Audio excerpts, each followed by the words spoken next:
La guerre est gagnée. Voici la victoire. C'est la victoire des Nations Unies et c'est la victoire de la France. L'ennemi allemand vient de capituler devant les armées alliées de l'Ouest et de l'Est. Le commandement français était présent et parti à l'acte de capitulation.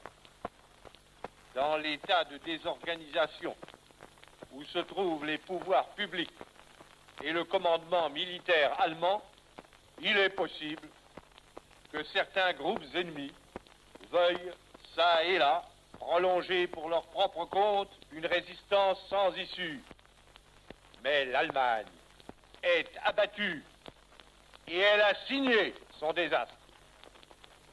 Tandis que les rayons de la gloire font une fois de plus resplendir nos drapeaux, la patrie porte sa pensée et son amour d'abord vers ceux qui sont morts pour elle, ensuite vers ceux qui ont pour son service tant combattu et tant souffert.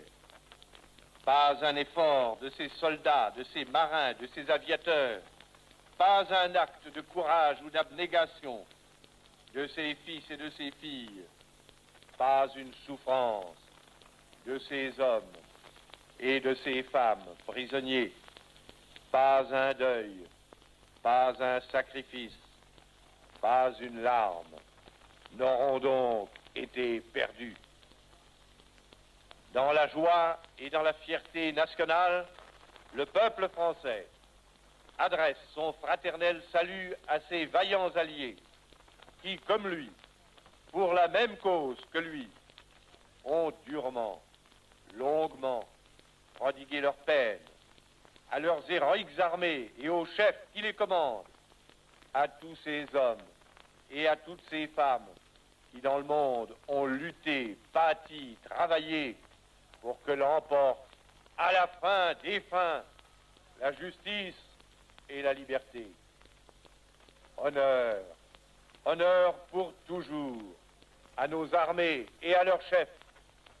Honneur à notre peuple, que des épreuves terribles n'ont pu réduire ni fléchir.